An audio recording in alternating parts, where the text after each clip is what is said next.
تناديني فدعيني أماه دعيني لتبكي دموعك يا. So the true believer is defined as someone who first of all focuses and is humble and overpowered in their salah. And second, that they have this characteristic of being almost allergic, you could say, to any situation of al-laghu. Now, practically what that means is for you and me, a lot of times, we don't even realize that we're engaging in such activity.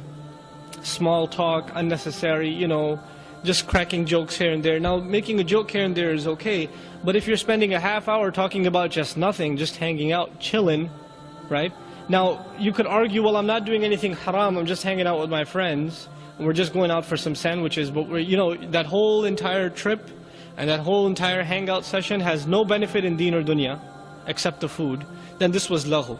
So you even use that opportunity to be among friends, to spend time with each other, to actually refrain from, wasteful speech that has no benefit whatsoever. A lot of times people are involved in different industries.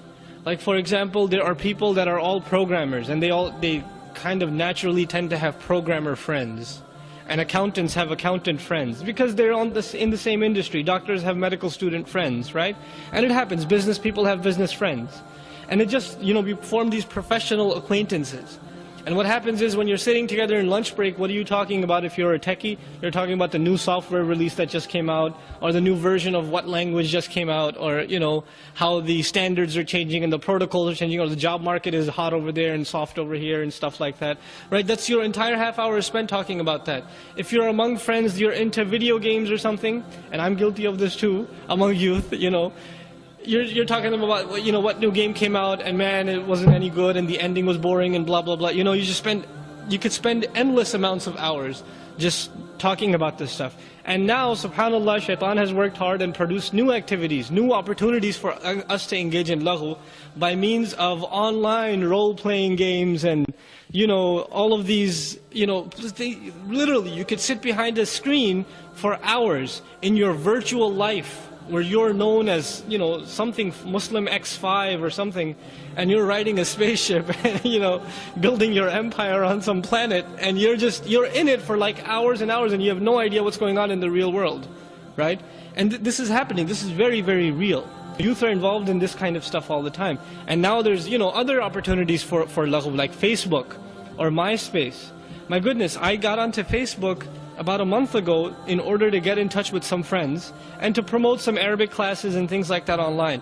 I get on not 2 minutes after signing on, people I have no idea, men and women, I get emails, Fulan and Fulan wants to be your friend on Facebook. I don't want to be your friend on Facebook. I don't want to be your friend in life. Leave me alone. But teenagers are on these things with different screen names, not their real names.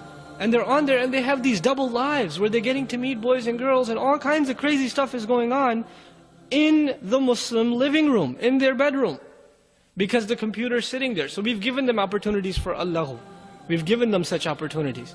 So one has to really, if you want to practically tackle this issue, we don't talk about the ayat of Qur'an in a vacuum when they say the believer stays away from al-laghu.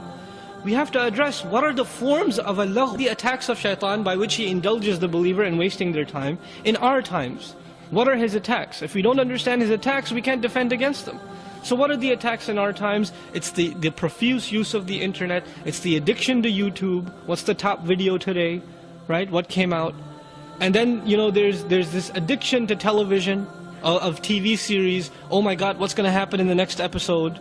And you can't wait, and you're discussing it with your coworkers because it's the season finale or the season premiere or something. It's ridiculous. I mean, this culture it's been so exaggerated. Maybe 10 years ago it was about sports, playoffs and things like that. They used to be a big deal in media culture. Nowadays, when I was way back, 4 or 5 years ago when I was in corporate, people used to watch, I think it was Survivor.